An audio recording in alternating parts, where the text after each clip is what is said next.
మాతృదేవోభవ, పితృదేవోభవ, ఆచార్య దేవోభవ. ఓం నమో మాందీశ్వరాయ నమః.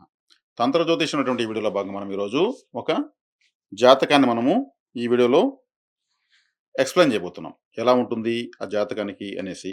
నేను కాల్ చేస్తున్నాను ఆ జాతకం ఇచ్చిన వాళ్ళకు.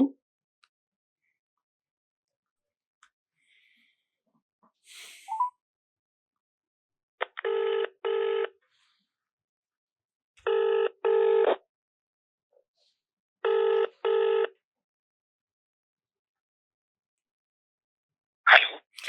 హలో అండి. నేను తంత్ర జ్యోతిష్యము డాక్టర్ చింతా రుక్మాంగదరావుని మాట్లాడుతున్నానండి. మీకు మీ డేట్ ఆఫ్ బర్త్ ఇచ్చారు. నమస్కారం గురుగారు. మీ కాల్ కోసం చూస్తున్నాను. నమస్తే అండి.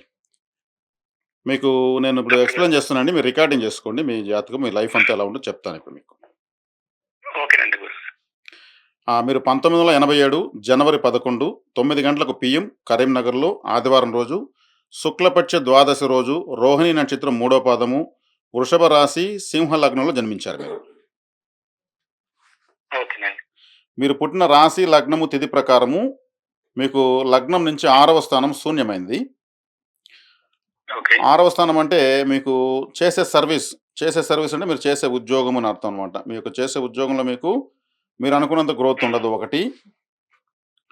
ఓకే. అదేవిధంగా మీకు కడుపుకు సంబంధించినటువంటి ఏదైనా దోషం, నొప్పి గాని, వేడి చేయడం గాని, అజీర్ణము, గ్యాస్ట్రిక్ ప్రాబ్లము ఇట్లా ఏదో ఒకటి కడుపుకు సంబంధించినది అప్పుడప్పుడు మీకు ఇబ్బంది చేసేందుకు అవకాశం ఉంటుంది. ఓకే. దీనికి మీరు పుట్టింది శుక్లపక్ష ద్వాదశి రోజు కాబట్టి కృష్ణపక్ష ద్వాదశి రోజు మహావిష్ణు ఆలయానికి వెళ్ళొస్తే చాలు. మీ దగ్గరలో ఉన్నటువంటి వెంకటేశ్వర స్వామి గుడికి వెళ్ళి మీరు మీ వయసు ఇప్పుడు 39 సంవత్సరాల 5 నెలలండి. ఓకే. ఒక 40 నిమిషాల పాటు ఆలయంలో ఉండి, అది కూడా కృష్ణపక్ష ద్వాదశి రోజు వెళ్తే చాలు. ప్రతిరోజు అవసరం లేదు. చక్కగా ఉండేసి వస్తే చాలు. చక్కగా మీకు చేస్తున్న వృత్తిలో అభివృద్ధి, అదేవిధంగా మీకు నేను చెప్పినట్టు స్టమక్‌కి సంబంధించినటువంటిది, లేదంటే కాళ్ళకి సంబంధించిన సమస్య ఉండేదానికి అవకాశం ఉంటుంది. నొప్పులు రావడము, నరాలు లాగడము లాంటివి కూడా ఉండేదానికి అవకాశం ఉంది. ఇవి మీకు నివర్తించబడతాయి.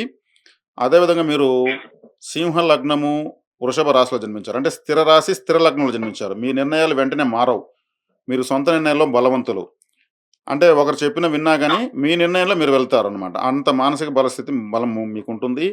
మీకు బిఫోర్ ప్లానింగ్ అంటే, రేపు ఎలా ఉండాలో ఈరోజే ఆలోచిస్తూ ఉంటారు. రాబోయే సంవత్సరం ఏం కావాలో ఇప్పుడే ఆలోచిస్తూ ఉంటారు. ఫ్యామిలీ గురించి బాగా ఎక్కువగా ఆలోచనలుంటాయి. ఎందుకంటే వృషభ రాశి అంటేనే బిఫోర్ ప్లానింగ్ రాశి. అదేవిధంగా సింహ లగ్నం కాబట్టి మిమ్మల్ని బాగా పొగిడితే మీరు ఏమైనా సరే ఎదుటి వాళ్ళకు సహాయం చేసేస్తారు.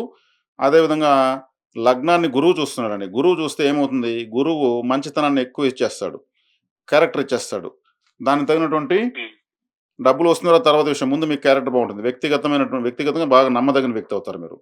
అదేవిధంగా గురువు మీకు ఇటువంటి మంచి, అంటే ఈ కాలము మంచి క్యారెక్టర్ ఉండాలి. గురువు అంటే అన్నీ తెలిసిన వాడని కదా అర్థము. పద్ధతిగా ఉండేవాడని కదా అర్థము. అవునండి. అవునండి. అటువంటి గుణగణాలు ఎక్కువ ఇచ్చేస్తాడనమాట. లగ్నములో మీకు మాంది ఉన్నాడు. మాంది అంటే ప్రేతగ్రహం అండి. ఇది లగ్నంలో ఉండడం వల్ల వశీకరణ తక్కువ. వశీకరణ తక్కువ. హ్మ్. మీకు మంచి టాలెంట్ ఉంటుంది. కానీ దానికి తగిన ఫలితం ఇవ్వడు.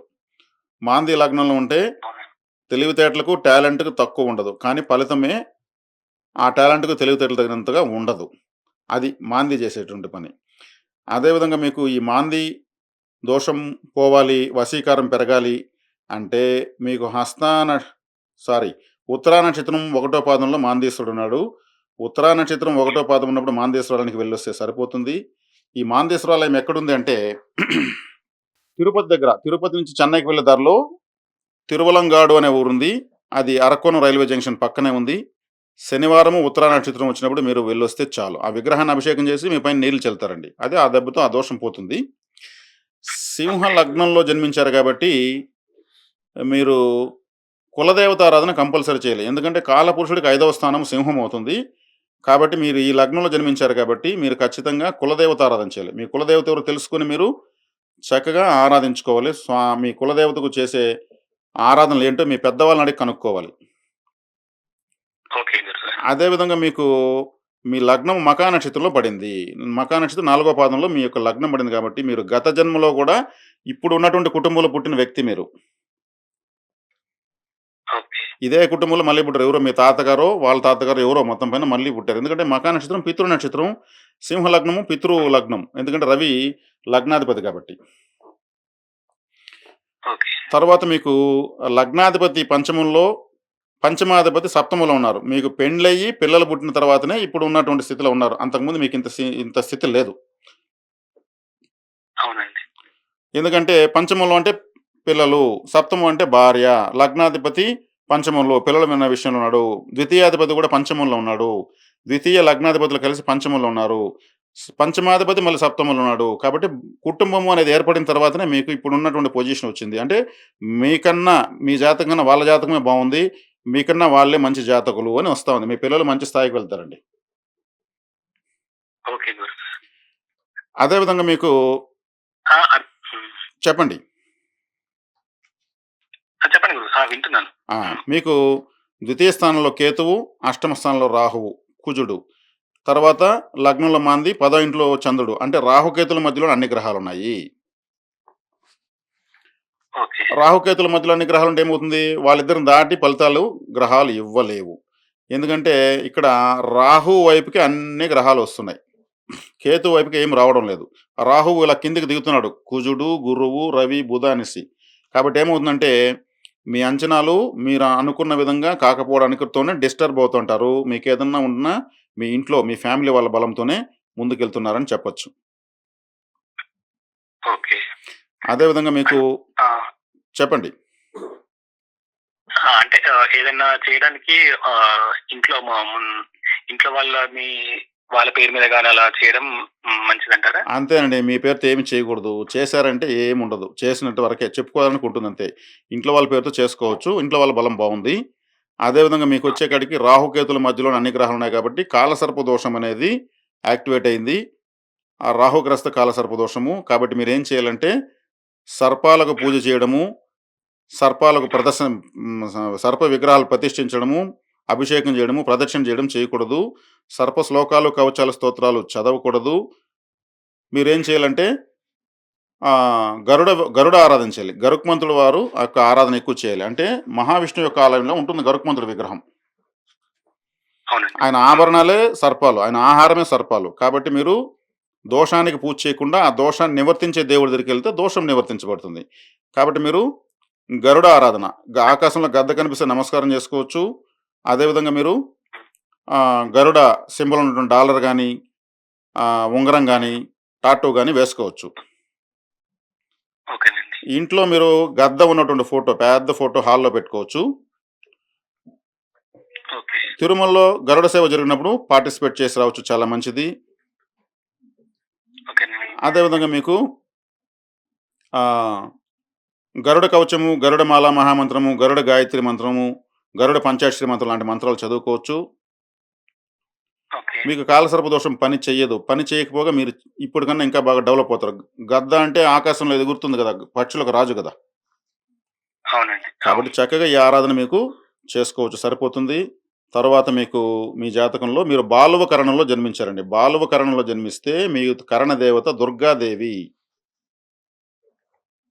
ఓకే. దుర్గారాధన ఎక్కువ చేయొచ్చు. దుర్గాదేవి. దుర్గారాధన, గ్రామ దేవతారాధన. ఇద్దరు ఆయుధం పట్టుకున్న అమ్మవారంతా దుర్గాదేవి. కాబట్టి మీరు చండి, చాముండి, దుర్గా, కాళి ఇట్లా ఆరాధనలు చేయొచ్చు. చాలా మంచిది. మంచి స్థాయికెళ్తారు. మీరున్న చోట ఎక్కడైతే మీరు కాపురం ఉంటారో లేదా ఇంకెక్కడన్నా పని చేస్తారో అక్కడ మీకు దగ్గరలో మీకు మసీదు గాని లేదంటే ఆహ్, ఏది మన పెట్రోల్ బంక్ గాని, లేదంటే ఎలక్ట్రిక్స్ అండ్ ఎలక్ట్రానిక్స్ షాప్ గాని, మొబైల్ షాప్ కానీ, లేదంటే మసీదుల్లో ఉన్నటువంటి ఇమామ్స్ గాని, ముస్లిమ్స్ గాని దగ్గరలో ఉంటారు. మీరు కాపురం ఉన్న చోట, ఇట్ట చోట. అవునండి. ఖచ్చితంగా ఉంటుంది. వాళ్ళ యొక్క బలం మీకు బాగా ఉంది. చక్కగా తరచూ వాళ్ళతో మీరు బాగుండొచ్చు. మీకు అంటే అది మీకు బాగా మంచి అనుకూలమవుతుంది. ఏదన్నా మీరు వాళ్ళకి సంబంధించిన పండుగలు ఇవి రంజాన్ గావచ్చు, ఇటువంటి ఫెస్టివల్స్ కూడా మీరు అటెండ్ అవ్వచ్చు. మీకు మంచిది. అంటే మీకు ముస్లిం సోదరులు బాగా అనుకూలంగా ఉంటారనేది చెప్పొచ్చు. తర్వాత మీకు ఆహ్, నెక్స్ట్ పాయింట్ చంద్రుడు మీకు యోగ గ్రహమయ్యాడు. చంద్రుడు యోగ గ్రహమయ్యాడు కాబట్టి సోమవారం కలిసొస్తుంది. White colour కలిసొస్తుంది. పౌర్ణమి రోజు చేసే ఆరాధనలు బాగా పనిచేస్తాయి. సోమశేఖరు, చంద్రశేఖరు, చంద్రబాబు, చంద్రకళ, చంద్రముఖి లాంటి పేర్లున్న వాళ్ళతో సఖ్యతగా ఉండొచ్చు. అదేవిధంగా దుర్గా, దుర్గాప్రసాద్ లాంటి పేర్లున్న వాళ్ళతో సఖ్యతగా ఉండొచ్చు. ఓకే. మీ నక్షత్రం రోహిణి నక్షత్రము. మీకు రోహిణి, హస్త, శ్రవణం ఈ 3 యోగ నక్షత్రాలు. ఈ ఓకే. నక్షత్రాలు ఉన్నప్పుడు మీరు తిరుమలకు వెళ్ళొస్తే, రోహిణి, హస్త, శ్రవణ నక్షత్రాలు తిరుమలకు వెళ్ళొస్తే మీకు యోగం పెరుగుతుంది. తిరుమల పర్వతం పైన చంద్రగ్రహ ప్రభావం 100% ఉంది. గురుగారు. ఓకే. అదేవిధంగా అక్కడ చంద్రుడి ప్రభావం ఉంది కాబట్టి ప్రపంచాన్ని ఆకర్షిస్తా ఉంది. కాబట్టి మీరు తిరుమలకు వెళ్లి రావచ్చు. అదేవిధంగా మీరు ఆహ్, చంద్రప్రభ వాహనం పైన ఊరేగుతున్నప్పుడు బ్రహ్మోత్సవాల్లో స్వామివారు వెళ్లి రావచ్చు. సూర్యప్రభ వాహనం పైన ఊరేగుతున్నప్పుడు, గరుడ వాహనం పైన ఊరేగింపు చేస్తున్నప్పుడు వెళ్లి రావాలి. ఎందుకంటే మీకు సర్పదోషం కనెక్ట్ అయింది కాబట్టి గరుడ సేవలో పాల్గొనొచ్చు. మీ లగ్నాధిపతి రవే కాబట్టి సూర్యప్రభ వాహనం పైన ఉన్నప్పుడు వెళ్ళొచ్చు. మీకు చంద్రుడు యోగ గ్రహం కాబట్టి చంద్రప్రభ వాహనం పైన ఉన్నప్పుడు ఊరేగింపు ఉత్సవంలో చూడొచ్చు మీరు. ఓకేనండి. తర్వాత మీకు కృత్తికా నక్షత్రం 4వ పాదము కుబేర బిందువైంది. కుబేర బిందువు అంటే డబ్బులిచ్చేటువంటి నక్షత్రం అని అర్థం. కాబట్టి కృత్తికా నక్షత్రం 4వ పాదం అంటే ఎలా కాలిక్యులేట్ చేయాలంటే, కృత్తికా నక్షత్రం అంటే ప్రతి నక్షత్రం ఒక 24 అవర్స్ ఉంటుందండి ఎప్పుడు గాని. ఆ నక్షత్రానికి 24 గంటలు ఉంటుంది కాబట్టి 4 పాదాలుంటాయి. ఒక్కో పాదం 6 గంటల సేపు ఉంటుంది. కృత్తికా నక్షత్రము ఎండ్ అయ్యేటప్పుడు 6 అవర్స్ మీరు గాని శివాలయానికి వెళ్లి ఒక 11 దీపాలు పెట్టేసొస్తే ఫైనాన్షియల్ గ్రోత్ ఉంటుంది. అది ఎలాగన్నా కావచ్చు. కృత్తిక అంటేనే దీపము. ఓకే. ఇది ప్రతి నెలకు ఒకసారే వస్తుంది. మీకు వీలు చూసుకొని మీరు వెలిగించొచ్చు. ఒకవేళ అర్ధరాత్రి వచ్చిందంటే మీరు చక్కగా ఇంట్లోనే మీ పూజ రూమ్‌లో ఓ 11 దీపాలు వెలిగించి శివారాధన చేసుకుంటే మంచిది. ఓకే. తర్వాత రేవతి నక్షత్రం 3వ పాదం మీకు అదృష్ట బిందువైంది. రేవతి నక్షత్రం 3వ పాదం ఉన్నప్పుడు రేవతి నక్షత్రం పెట్టినప్పుడు థర్డ్ 6 అవర్స్ 12 గంటల తర్వాత వచ్చేటటువంటి 6 అవర్స్ అనమాట. అంటే ఈ నక్షత్రం మీకు అవయోగ నక్షత్రము యాక్చువల్‌గా. కాబట్టి రేవతి నక్షత్రం 3వ పాదం ఉన్నప్పుడు మీరు ఏదన్నా అన్నదానము, నీటి దానం చేస్తే చాలు. అన్నదానము, నీటి దానం అంటే ఏ పేదవాళ్ళకి ఒక నలుగురికో, 5 మందికో హ్మ్. చిన్న ఫుడ్డు, టిఫిన్ ఏదైనా 4 ప్యాకెట్లు కట్టుకొని, ఒక చిన్న వాటర్ బాటిల్ 4 ఎత్తుకొని, రేవతి నక్షత్రం రోజు దానం చేయండి. మీకు అదృష్టం పెరుగుతుంది. ఓకే గురుగారు. అదేవిధంగా మీకు బుధుడు అవయోగ గ్రహము. బుధుడు అవయోగ గ్రహమయ్యాడు. ఆశ్లేష, జ్యేష్ఠ, రేవతి నక్షత్రాలు అవయోగ నక్షత్రాలు. మీకు బుధవారం కలిసి రాదు. గ్రీన్ రిలేటెడ్ కలర్సు మీరు పెద్దగా యూజ్ చేయకూడదు. అంటే ఆ కలర్ మీకు ఉపయోగపడదు. అదేవిధంగా మీరు ఇన్నర్స్ అంటే బనియను, అండర్‌వేర్సు, కర్చీఫ్స్ లాంటివి గ్రీన్ వాడొచ్చు. అంటే కలిసి రానటువంటి గ్రహం యొక్క దుస్తులు, వస్త్రాలు నెగెటివ్‌గా వాడొచ్చు. వైట్ కలర్ బాగా బయటకి పైకి వేసుకోవచ్చు. చాలా బావుంటుంది. ఆశ్లేష, జ్యేష్ఠ, రేవతి నక్షత్రాలు ఉన్న వాళ్ళతో సఖ్యతగా ఉండకూడదు. అదేవిధంగా వాళ్ళతో కలిసి ఒకవేళ తెలిస్తే వాళ్ళతో కలిసి భోంచేయకూడదు, ప్రయాణం చేయకూడదు, డిస్కషన్ కూడా చేయకూడదు. బుధవారం రోజు ముఖ్యమైన పనులు పెద్దగా పెట్టుకోకూడదు. బుధవారం. హ్మ్. తర్వాత మీకు 4వ స్థానం నిర్జీవమైంది. అంటే మీకు గృహ సౌఖ్యం చాలా తక్కువుందండి. గృహ వాహన సౌఖ్యం చాలా తక్కువుంది. చదువు కూడా మీరు అనుకున్నంత చదువుకోలేకపోయారు. అవునండి. ఎందుకంటే జ్యేష్ఠ నక్షత్రం నిర్జీవమైంది. 4వ స్థానం నిర్జీవం. 4వ స్థానం అంటే ఉన్నత విద్య. అంటే హై స్కూల్. కాబట్టి ఈ జ్యేష్ఠ నక్షత్రం మీకు అంటే సొంత స్వగృహము, వాహనము, బంధువులు, ఈ సుఖము, తల్లి ఇవన్నీ వస్తాయి కాబట్టి, ఈ విషయాల్లో మీకు అనుకున్నంత సాటిస్ఫాక్షన్‌గా లేదు అని వస్తుంది జ్యోతిషము. మీరేం చేయొచ్చంటే, గుర్రం నాడా తెచ్చుకోండి. గుర్రం కాల్లో బిగించి అరిగిపోయిన తర్వాత తీసేస్తారు గదా! ఆ! ఆ! అది తెచ్చుకొని జ్యేష్ఠ నక్షత్రం రోజు మీ సింహద్వారానికి వెలుపల వైపు అంటే వీధుల వైపు మీరు రెంట్ హౌస్‌లో ఉన్నా పర్లేదు. మీ అది ఏ షేప్‌లో బిగించండి. మొనలు కిందకుండాలి, రింగు పైకుండాలి. ఆ! దాన్ని బిగించారు. దాని కింద దూరి ఇంట్లోకి రావడం, దాని కింద దూరి బయట పోవడంతో మీకు 4వ స్థానం నిర్జీవత్వం పోయేసి, మీకు గృహ, వాహన సౌఖ్యం పెరిగేదానికి అవకాశం ఉంటుంది. మీరేదైనా ఉంటే గూడా ఇల్లు మీరు కట్టాలనుకున్నా, వాహనం కొనాలనుకున్నా మీ ఇంట్లో వాళ్ళ పేరుతో చేస్తేనే మంచిదే. ఇప్పుడు గూడా మీరు అలా చేసేదానికి మీ సొంత పేరుతో చేస్తే గ్రోత్ లేదు. మీరు చేయాలన్నా చేయలేరు. ఒకవేళ మీ పెద్దవాళ్ళది ఇల్లుంటే గూడా వాస్తు ప్రాబ్లమ్ ఉంటుంది. 4వ స్థానం నిర్జీవం అంటే అంతే మరి. అంటే మా ఊళ్ళో ఉంది గురుగారు వా ఇల్లు. అది వాస్తు ప్రాబ్లమ్ ఉంటుందండి.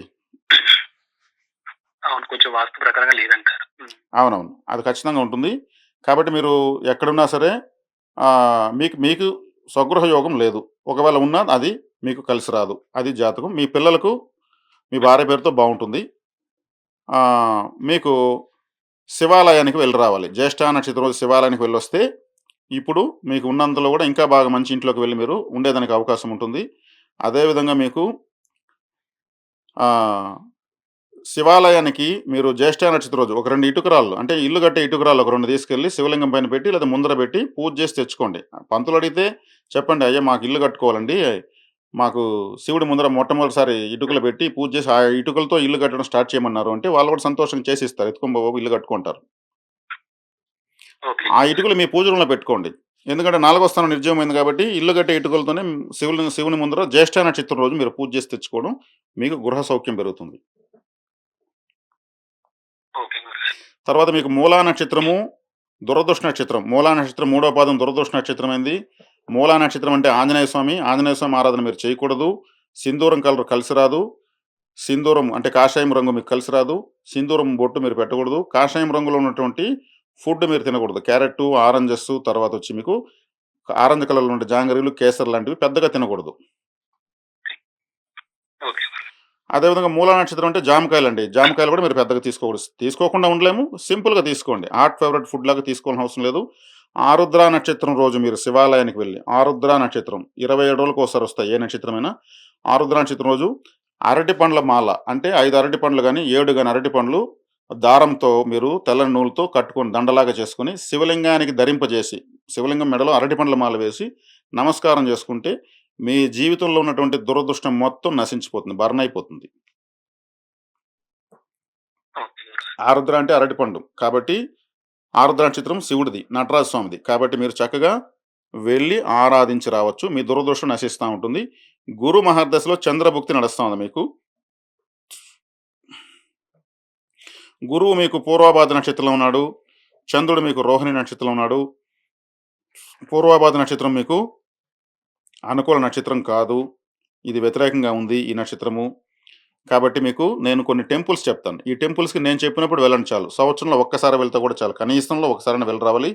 లేదంటే నేను చెప్పిన రోజుల్లో ఆ దేవత యొక్క శ్లోకాలు 5 సార్లు మీ ఇంట్లో చదువుకున్నా గాని మీకు ప్రతి గ్రహము అనుకూలమవుతుంది. ఓకే. ఈ టెంపుల్స్ వచ్చేక్కడికి మీకు కృష్ణపక్ష చవితి, శుక్లపక్ష పంచమి, శుక్లపక్ష ద్వాదశి, కృష్ణపక్ష అష్టమి. ఈ 4 రోజులు దుర్గాదేవి యొక్క ఆరాధన. మీరు ఖడ్గమాల స్తోత్రత్వం 5 సార్లు చదువుకుంటే కూడా ఫలితం వస్తుందండి. ఓకే గురు. శుక్లపక్ష ద్వాదశి రోజు అదేవిధంగా మీకు శుక్లపక్ష ద్వాదశి రోజు నరసింహస్వామి యొక్క శ్లోకాలు, కవచాలు చదువుకోవచ్చు. అవకాశం ఉంటే ఆలయానికి వెళ్లి రావచ్చు. ఓకే.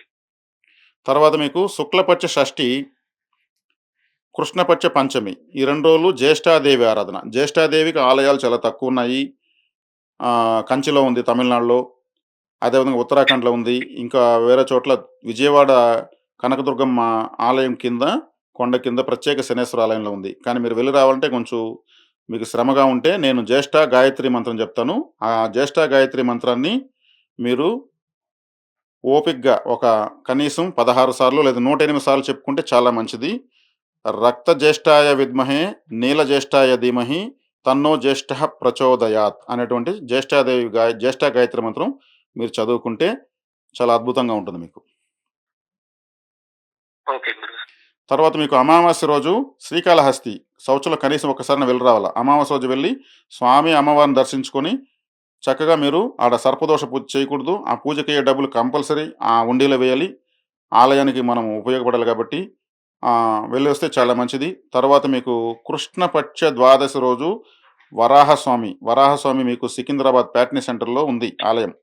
లేదు తిరుమలలో ఉంది. అదేవిధంగా ఓకే గురు. కరీంనగర్‌లో గూడా ఉంది అని నేను విన్నాను. చక్కగా మీరెక్కడ అవకాశం ఉంటే అక్కడ వెళ్ళండి. అది కూడా కృష్ణపక్ష ద్వాదశి రోజే. నేను చెప్తున్న ఆలయాలు ప్రతిరోజు రావు. తర్వాత మీకు ఓకే. కృష్ణపక్ష త్రయోదశి రోజు వినాయకుడికి చిన్న చిన్న కొబ్బరికాయలు ఒక 5 కాయలు దండలాగా చేసుకొని, కొబ్బరికాయల మాల దండ చేసుకొని మెడలో వేసి ఆరాధించండి. నమస్కారం చేసుకోండి. మా కొబ్బరికాయలు అలాగే గంధము, కుంకుమ పెట్టుకోవాలి కొబ్బరికాయలకి మంచిది.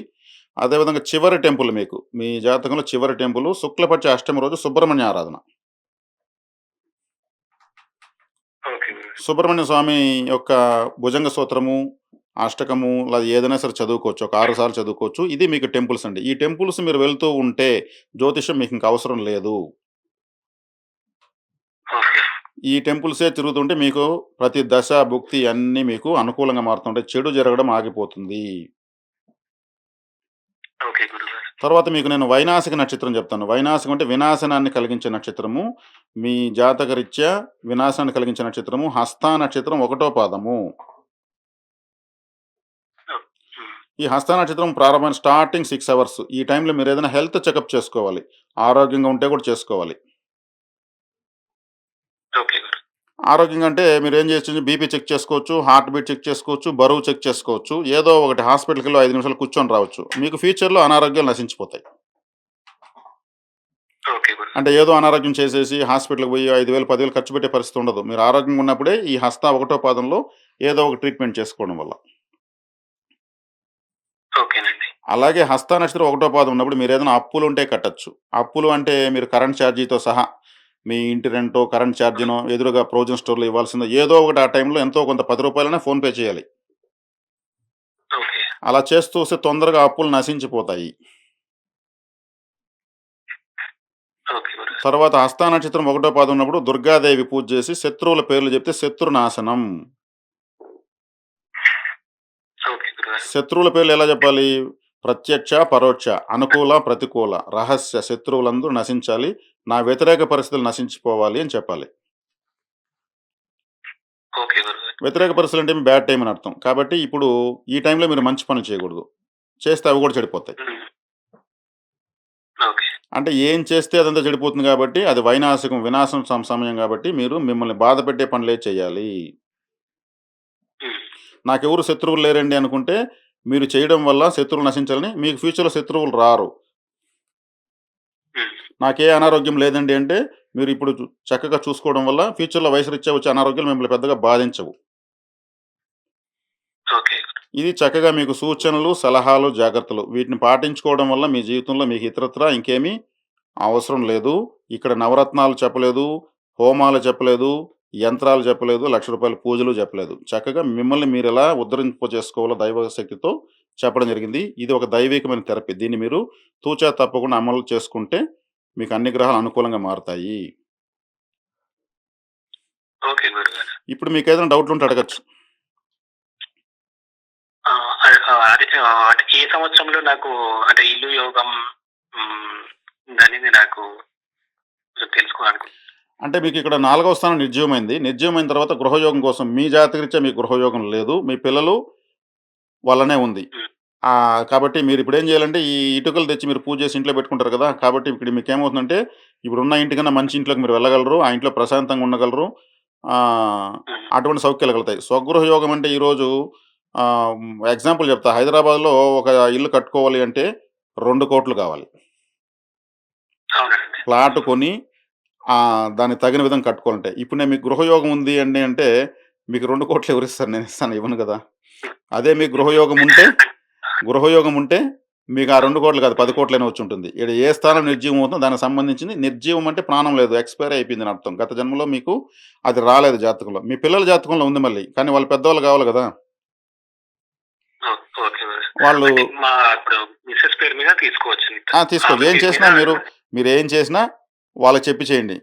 మీకు ఏం కావాలన్నా వాళ్ళని సలహా అడగండి. వాళ్ళకి నాలెడ్జ్ లేకపోయినా అడగండి. వాళ్ళిచ్చే సలహా మీకు మెటీరియల్ అవుతుంది ఖచ్చితంగా. ఎందువల్లంటే వాళ్ళు మీకు బాగా మంచి పొజిషన్‌లో ఉన్నారు. ఓకే. మీ అదృష్టం మీ పిల్లలండి. మీకు గిఫ్ట్ ఇచ్చాడు భగవంతుడు మంచి పిల్లల్ని. ఓకే గురుగారు. మీ భార్యకు, మీ పిల్లలకి మీరు వాళ్ళొచ్చింది అదే చెప్పాను గదా! వాళ్ళొచ్చిన తర్వాత మీకు బావుంది. పొజిషన్‌కొచ్చారు. ఇప్పుడున్న పొజిషన్‌లో ఉన్నారంటే వాళ్ళే కారణం. వాళ్ళ అవునండి. జాతకం. అవునండి.